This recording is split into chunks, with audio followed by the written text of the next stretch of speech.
빨리 마치도록 하죠. 자, 전동기 부분이 되겠습니다. 목차를 보시면은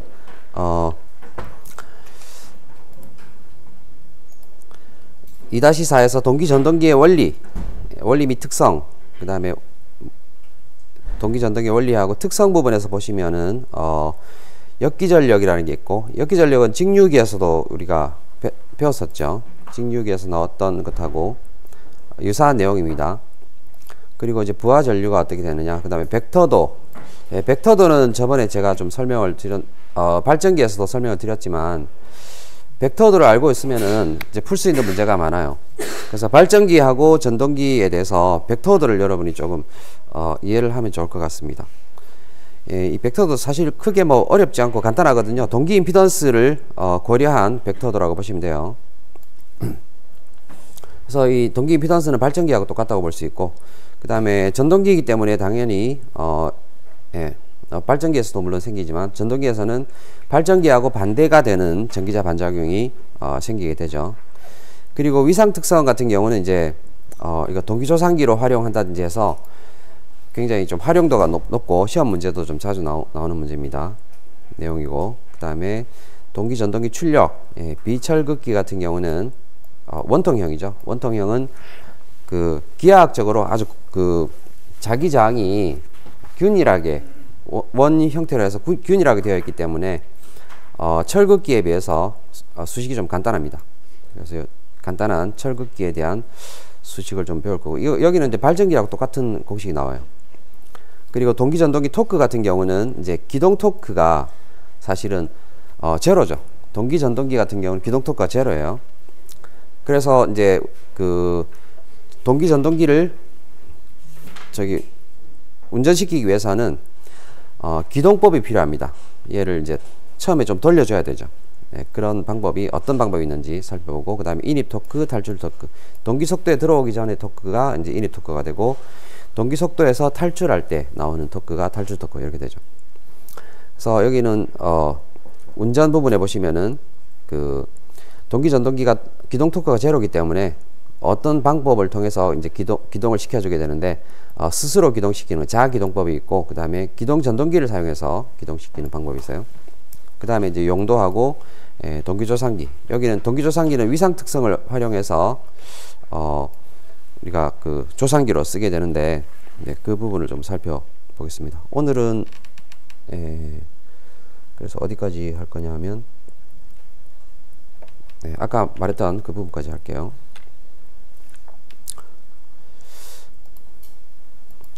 자, 원리 부분을 이제 한번 살펴보겠습니다. 동기 전동기라고 하는 건 뭐냐 하면 원리가 여기 바깥에 여기 있는 거 Sn극 있죠. 이 바깥에 있는 게 전기자에 의한 자개입니다. 전기자에서 의한 자개. 회전자개라는 이야기 혹시 들어보셨어요? 회전자개. 이게 굉장히 어떻게 보면 핵심이라고 볼 수 있는데, 여러분들 만약에 나중에 회사에 면접 보러 가게 되면 삼성 전동기를 어떻게 돌리느냐, 전동기가 그 회전하는 원리가 뭐냐, 이제 그런 거 물어볼 수가 있어요. 그럴 때 꼭 필요한 게 이제 회전자개라는 말이 들어가면 되죠. 이 회전자개라고 하는 거는 뭐냐면, 일단은 전기자에 이렇게 전류가 삼상 전류를 흘려줍니다. 여기 Y 결선에서 동기 전동기가 있죠. 여기서 이제 Y 결선으로 해서 삼상 전원을 인가해서, 또 자꾸 이런 문제가 발생하네.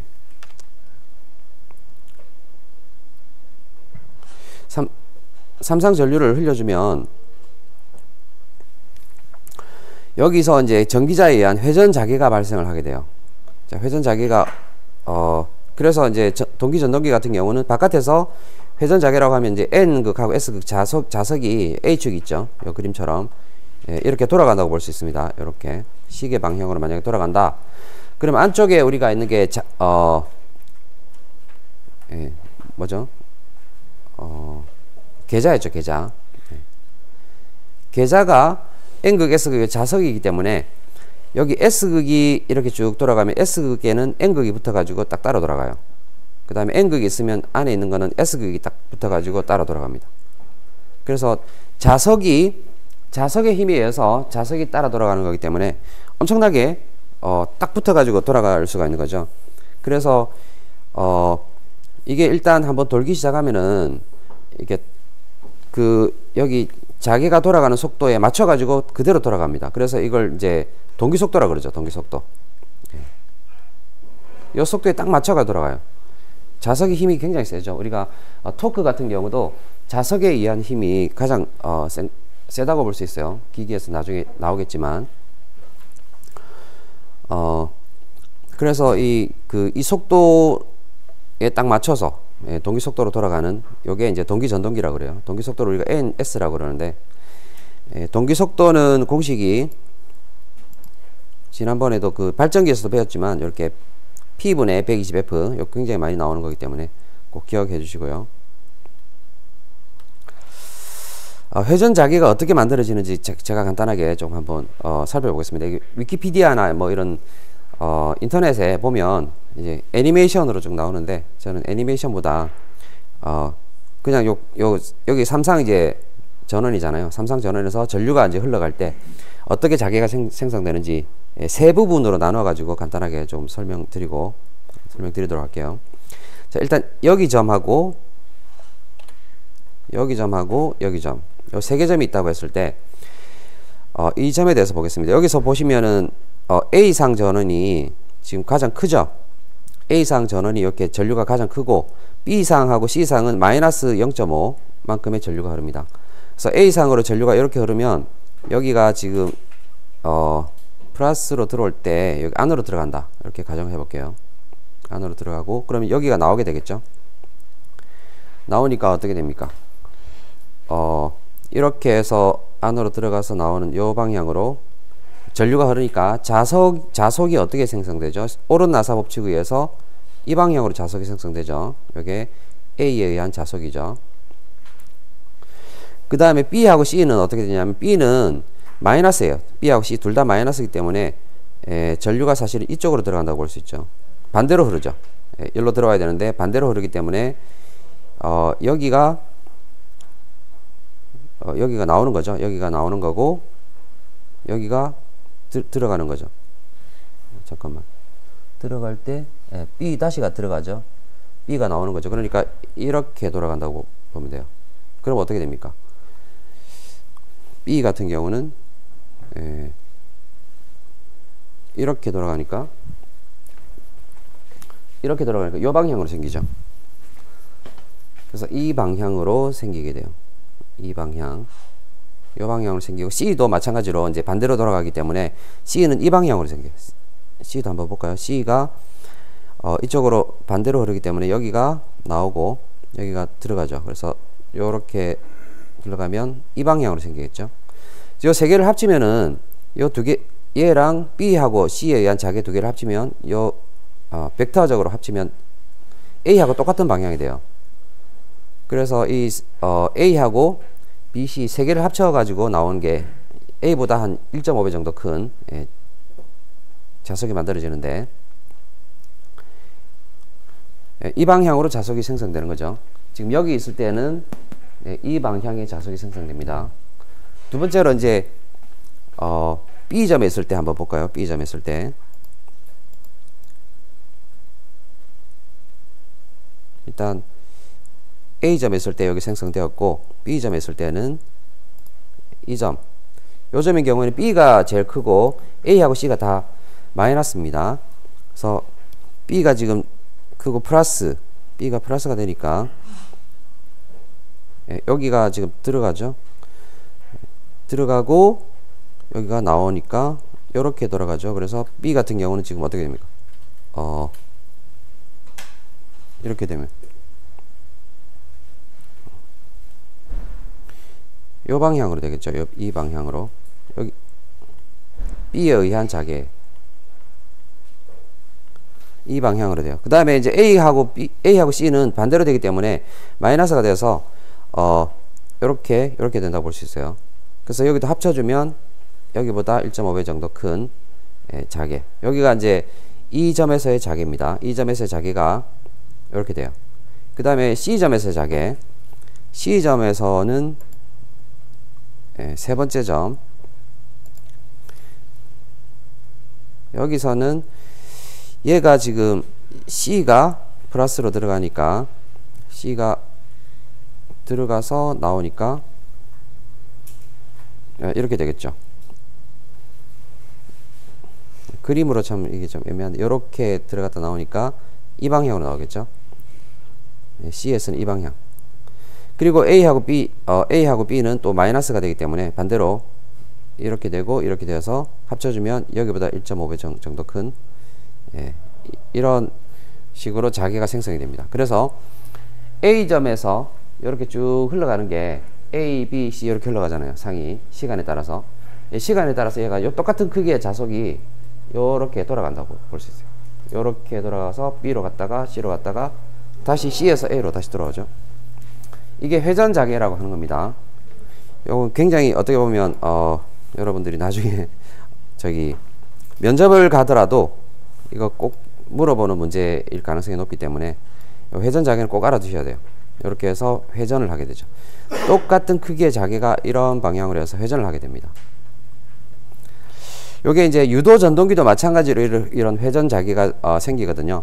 유도 전동기는 회전 자개가 전기자에서 회전 자개가 생기면 안에 있는 그 권선형이나 농형 같은 경우 안에 있는 그 도체에 2차 유도에 의해서 그 회전 자개를 따라서 회전하려고 하는 그런 힘이 생깁니다. 요게 이제 유도 전동기인데, 동기 전동기는 안에 자석이 있기 때문에 회전 자개라고 하면 여기가 N극이고 여기 S극이 되잖아요. 그죠? A에서는 여기에 N극, S극이 되는데 N극이 이렇게 돌아간다고 보면 돼요. 여기가 N극, S극 되고 나중에 이쪽에 C에서는 여기에 NS가 되잖아요.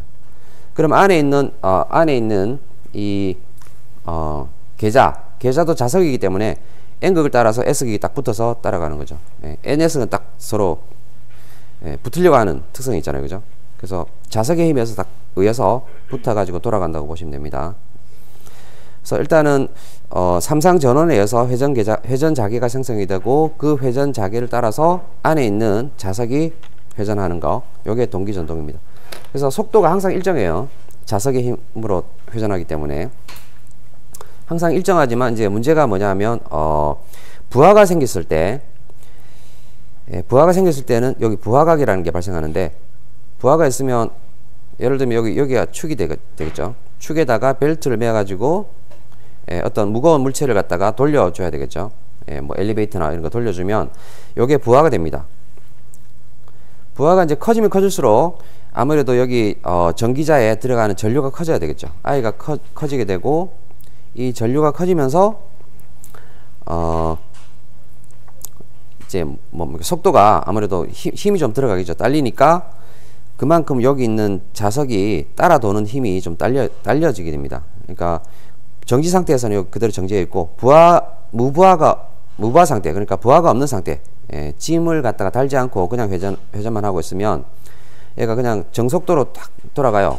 동기속도로 똑같이 돌아가는데, 부하가 있으면 짐이 좀 많잖아요. 그죠? 짐이 좀 많은 경우에는 짐이 좀 힘들기 때문에 얘가 좀 느리게 돌아갑니다. 안에 있는 회전자가 느리게 돌아가는데, 요 각도를 뭐 몇 바퀴씩 느리게 가는 게 아니라 어느 정도 그 뭡니까, 거리를 두고 이제 따라가는 형태가 되는 거예요. 요 거리 상태를 갖다가 부하각이라 그래요. 부하각. 우리가 엄청 무거운 걸 갖다가 만약에 약간 줄이 좀 늘어나는 줄이 있다. 근데 그걸 이제 끌고 간다고 했을 때 그 줄에다가 달려있는 그 무게가 좀 가벼운 경우에는 줄이 덜 늘어나겠죠. 안 늘어나고 그대로 가겠죠. 근데 만약에 그 짐이 무겁다. 그럼 줄이 좀 늘어나겠죠. 늘어난 상태로 이렇게 돌아가는 거. 이 상태를 부하각이라고 생각하시면 됩니다. 그리고 이제 그 기동 시에 이제 발생하는 문제가 발생할 수 있는데, 기동 시에는 여기가 회전 자개는 사실 이게 엄청난 속도로 돌아갑니다. 우리가 60Hz를 주잖아요. 60Hz를 주기 때문에 1초에 60번을 돌아가요. 1초에 60바퀴를 돌아가기 때문에 어떻게 됩니까? 60바퀴 돌아간다라고 하면 여기 있는 게, 안에 있는 게 굉장히 그 회전자가 무겁습니다. 이게 철기계 같은 경우 훨씬 더 무겁죠. 이 무거운 게 갑자기 60Hz 속도로 회전 자개가 이렇게 돌아가면 얘가 따라 돌 수가 없죠. 예, 그만큼 이제 마찰력이라든지 이런 게 있기 때문에 얘를 갑자기 빠른 속도로 이렇게 회전을 하는 회전 자기를 따라서 얘가 돌 수가 없어요. 그래서 기동 토크가 0이 됩니다. 예, 기동 토크가 0이 되고, 그래서 이건 별도의 기동법이 필요합니다. 별도의 기동법을 가지고 동기 속도까지 쭉 속도를 올려준 다음에 그때 이제 마지막에 계좌에 전원을 인가하면 이게 이제 안에 자석을 넣어주는 거죠. 자석처럼 딱 달라붙어 가지고 이제 동기 속도로 회전하는 거죠. 그래서 처음에는 그 기동법이 별도의 기동법이 필요하다라는 게 동기 전동기의 원리가 되겠습니다. 그래서 이제 우리가 그 다음 페이지 보시면 이제 역기전력하고 이런 게 이야기가 있는데, 역기전력은 직육에서도 나왔던 부분이죠. 예. 이게 전동기가 예를 들어서 전동기가 이렇게 전원을 받아 가지고 전동기가 회전을 한다. 그러면 이 방향으로 만약에 회전을 할 때 회전을 하게 되면 여기 자개 안에 자개가 있고 N 자개가 있고, 그 다음에 전기자 도체가 있죠. 자개 안에 도체가 있고, 그 도체에 자개가 이제 회전을 하죠. 예, 자개 안에서 도체가 회전하면 우리가 어떻게 됩니까? 발전기가 되는 거죠. 예, 발전기. 유도 기전력이 발생하죠. 얘는 회전을 그 전원을 가지고 이제 회전을 시켜주는데, 어쨌든 그 자개 안에 도체가 회전을 하는 형태가 되기 때문에 유도 기전력이라는 게 발생하게 됩니다. 이 유도 기전력을 우리가 발전기에서는 유도 기전력이라고 하는데, 전동기에서는 유도 기전력이라고 안 하고 역기전력이라고 그래요. 이건 역기전력이라는 말은 발전기하고 전동기를 구분하기 위해서 이게 역기전력이라고 합니다. 일종의 발전기의 유도 기전력하고 똑같다. 공식도 똑같아요. 공식도 똑같고, 그 다음에 이제 부하가 없다고 하면, 부하가 없는 경우에는 이게 여기서 부하라고 하는 거는 그냥 전동기 혼자 돌리는 겁니다. 벨트에다가 아무 무거운 것도 아무것도 안 달고 전동기만 돌리는 경우가 무부하 운전이 돼요. 이때는 거의 전류가 거의 0A가 돼요. 실제로 여러분 나중에 실험해 보시면 아시겠지만 전류가 물론 조금은 있겠지만 거의 0이라고 보시면 돼요. 그 정도로 전류가 아주 작습니다. 근데 여기다가 이제 부하를 달아주면, 무거운 걸 달아줬다. 그러면 이제 전류가 커지겠죠. I가 증가하게 됩니다. 증가하면서 역기전력이 이제 발생을 하는 거죠. 시타만큼 뒤지는 역기전력이 발생하고, 제가 좀 말을 실수했네요. 무부하 시에는 역기전력하고 단자전압이 같아져 버려요. 전류가 0이니까, 전류가 0이기 때문에 이게 원래 보시면 여기가 단자전압이 인가한 전압이에요. 인가전압. 외부에서 인가한 전압이고, 그 다음에 여기가 E가 지금 V가 외부에서 인가한 전압이고, 여기 E는 역기전력입니다. 전동기 같은 경우는 어떻게 되냐면 뒤에 회로도를 가지고 좀 설명드릴게요.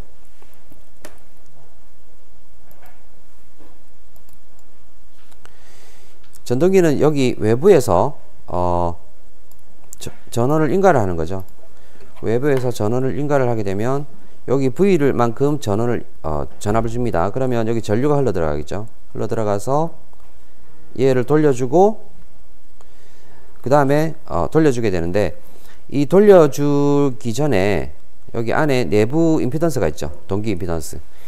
여기에 V라고 하면 역기전력은 실제 여기 전압 강화 있죠. 여기 내부의 동기 임피던스에 의해서 발생하는 전압 강화, 여기를 V에서 얘를 빼주면, V에서 얘를 빼주면은 여기 역기전력이 되는 거죠.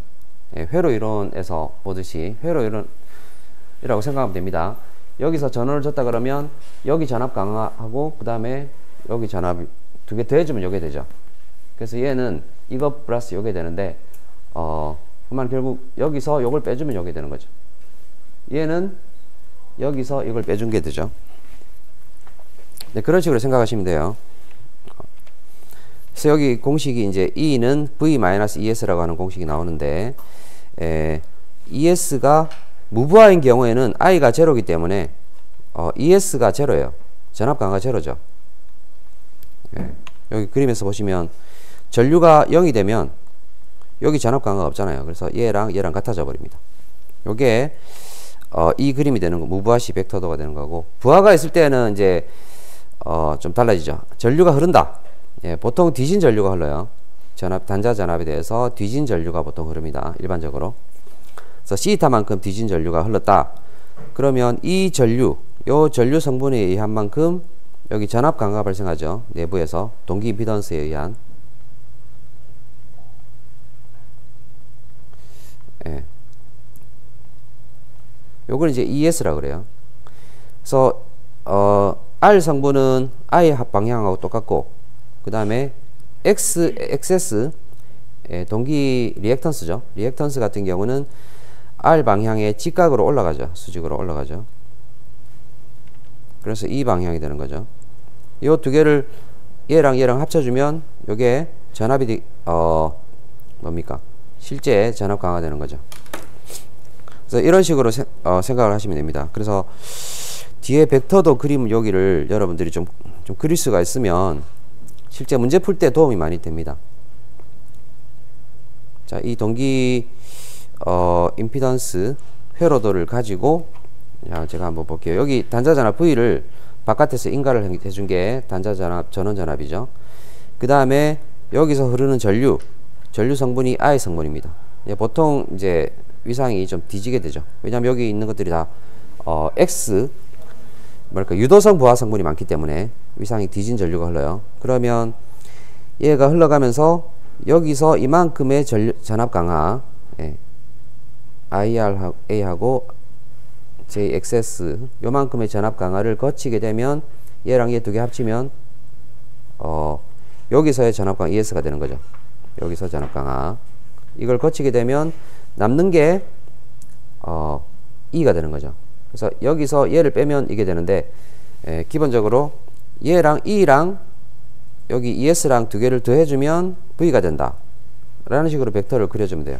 그래서 일단은 V하고 I를 그려준 다음에 E를 어떻게 되나, 여기서 빼주고 이렇게 가는 과정이 좀 약간 복잡하긴 한데, E를 그려놓고 E에서 이렇게 더해주면 V가 되는 그림, 이런 식으로 그림을 여러분이 좀 그릴 수 있으면 좋겠습니다. 지금 여기서 보시면은 단자 전압이 크죠, E보다.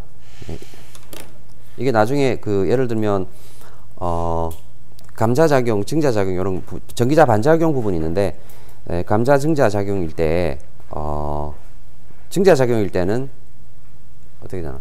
감자일 때 여기에 보자. 이게 여기는 증자작용이 되는 거네. 유도기전력보다 단자작용이 크니까 증자작용이 되는데, 감자작용일 때는 얘가 커지는 부분이 발생해요. 그래서 그 그림을 그릴 수 있으면 나중에 좀 그런 부분이 좀 편리하지 않을까 싶습니다. 전기자 반작용 부분 살펴보겠습니다. 전기자의 전류가 흐르게 되면 이 전류에서 마찬가지로 계자 자속에 영향을 주게 되는데, 이게 발전기하고는 좀 반대로 생각하시면 됩니다. 발전기하고 우리 직류기에서도 마찬가지죠. 직류기에서도 전기자 반작용은 발전기랑 전동기가 달라서요, 반대로 작용했습니다. 그래서 여기 동기기 같은 경우는 이제 I하고 V가 동상이다, 위상이 똑같을 때는 횡축 반작용에 의한 편자작용인데, 그 횡축이 이제 서로 반대가 되는 횡축이 되는 거죠. 직각인데 발전기에서 이렇게 됐다 그러면 전동기에서 이렇게 되는 거죠. 아무튼 그 축 자체는 계자에 의한 계자축하고 그 다음에 전기자 반작용에 의한 축이 90도가 되는 거, 요걸 횡축이라 그러죠. 이 반작용은 같은 부분이고, 그 다음에 전기자 전류가 뒤진다. 뒤진 위상일 때는 이거 직축 반작용이죠. 축 방향이 같아요. 계자하고 전기자 반작용에 의한 자기의 축 방향이 같고, 이때는 증자작용을 합니다. 발전기에서는 뒤진 전류일 때는 감자작용이었죠. 근데 전동기에서는 증자작용이고, 전류가 앞서는 경우에는 감자작용을 하게 돼요. 여기 이제 발전기와 전기자는 전동기는 반대로 생각하시면 돼요. 어디까지 봐야 되나? 지금 시간이 몇 시예요? 40분까지 하고, 40분까지 진도 나가는 대로 해서 마치도록 할게요. 그 다음에 이제 위상 특성, 좀 중요한 위상 특성인데, 요 부분이에요. 요 부분. 요게 이제 핵심 부분이라고 볼 수 있는데, 이 그림은 무조건 외우셔야 됩니다. 굉장히 자주 나오는 부분이라서. 이게 위상 특성이라는 게 뭐냐면, 여기 계좌 전류 있죠. 계좌 전류. 계좌 전류를 증가시켜주면, 변화시켜주면, 여기 I는 뭐냐면, 전기자 전류. 전기자 전류 이꼴 부하 전류라고 볼 수 있죠. 부하 전류 같습니다. 회로가 이렇게 되잖아요. 여기 회로. 요게 I가 지금 부하 전류인데, 요 부하 전류가 전기자에 그대로 들어오죠. 들어오기 때문에 전기자 전류하고 부하 전류 같습니다. 얘를 IF 계좌 전류를 변화시켜 주니까 이런 그래프가 나옵니다. 일단 A 부분만 가지고 볼게요. 여기 가운데 있는 부분이 코사인 시타는 1인 부분이에요. 역률이 1인 부분. 그러니까 저항 부하만 있는 경우라고 볼 수 있죠. 역률이 1인 경우가 되는데, 여기서 계좌 전류를 쭉 증가시켜 주니까 전류가 앞선 전류가 나와요. 코사인 시타는 1보다 작지만, 이건 이제 뭐라나, 그 용량성 부하가 되는 거죠. 전류가 앞서게 됩니다. 전압보다. 그래서 앞선 전류가 되고, 전류 크기는 더 증가합니다. 여기 전기자 전류 크기가 증가해요. 그 다음에 여기 마찬가지로 계좌 전류를 낮춰주니까 똑같이 전류 크기가 증가하면서 뭐랄까, 이건 뒤진 전류가 되는 거죠. 이 그림을 좀 여러분이 기억하고 계시고 계셔야 되겠습니다. 이 그림을 묻는 문제가 많이 나오거든요. 그리고 이제 부하가 커지는 경우, I가 커진다는, 여기 위로 올라갈수록 I가 커진다는 거는 요 위로 올라간다는 건 I가 커지는 거죠. 부하가 커진다는 거기 때문에, 부하가 증가하게 되면, 부하가 커지게 되면 요 파형 자체가 위로 올라갑니다. 이 그림을 좀 잘 기억을 하고 계셔야 되고요. 그 다음에 이 그림을 이제 제가 아까 좀 전에 벡터들을 좀 잘 이해를 해야 된다라고 했는데, 위상 특성도 이제 벡터들을 가지고 한번 해석을 해 보겠습니다. 코사인 시타가 1이다라고 하는 거는 단자 전압하고 전류가 위상이 같은 경우죠. 시타가 없이 위상이 같은 경우. 요 경우에는 전동기에서 안에 있는 역기 전력에다가 내부 전압 강화를 더해주면 여기 단자 전압이 되죠. V는 E 플러스 ES가 되니까, 여기 역기 전력 부분하고 중간에 전압 강화, 여기 R, 요 부분 ES, 요 부분을 더하니까 V가 되는 거죠. 요게 이제 위상이 같을 때 부분이 되는데, 요 경우에는 보면 뭐랄까, V하고 E가 어떻게 될까요? V하고 E가, E가 약간 좀 클 수가 있겠죠. 여기는 뭐 크게 E하고 V 크기가 뭐랄까, 조금 특정하기가 좀 어렵네요. E가 약간 크다고 볼 수 있어요. 이게 거의 0이니까. 여기 거의 0이기 때문에 E가 약간 크다고 보면 되겠고요. 그 다음에 이제 IF가 감소하는 경우에는 이제 역기전력, 여기 E가 역기전력인데 역기전력이 감소를 하게 되고, 그 다음에 전류가 뒤진 전류가 흐르는 거죠. 이 파형으로 보시면은 여기가 단자 전압이고 전류가 이렇게 되면 IF가 감소할 때 이제 전류 크기는 좀 증가해서 이렇게 됩니다. 그리고 I하고 V하고 위상 차이가 시타가 되죠. 그러면 역기 전력에다가 요 내부 전압 강화를 더하니까 V가 되죠. E는 E 플러스 여기가 ES니까 ES를 더해주면 V가 되는 거죠. 자, 이 상태에서는 보면 단자 전압이 역기 전력보다 훨씬 좀 크다고, 큰 걸 알 수가 있죠. 단자 전압이 크다고 하는 거는 뭐냐면 증자작용이 되는 거죠. 그래서 여기 증자작용 이렇게 볼 수 있고요. 그 다음에 IF, 여기 IF를 이제 증가시켰을 때는 앞선 전류가 흐릅니다. V에 대해서 전류가 앞선 전류 이렇게 흐르면 앞선 전류가 요 방향에 맞추다 보니까 IRA가 이 방향이 되겠죠. 이 방향이 되고 여기 90도로 올라가니까 XS에 의한 전압 강화 이렇게 되고 그래서 여기서 합쳐준 거 이게 ES가 되죠. E하고 ES를 더해주면 V가 되는데 앞선 전류가 흐르는 경우는 여기 ES 부분이 좀 어떻게 보면 E를 좀 깎아 먹는다고 볼 수 있죠. 그래서 V보다 E가 훨씬 좀 큽니다. 기전력이 크고 단자 전압이 작다. 이렇게 되니까 감자작용이 되는 거죠. 이게 이제 발전기하고는 이제 반대가 되는데 제가 굳이 이제 이렇게 좀 설명을 드리는 거는 이 벡터도를 좀 그리는 연습을 좀 하면 나중에 문제 푸는데 좀 도움이 될 수 있기 때문에 좀 이런 설명을 좀 드리는 겁니다.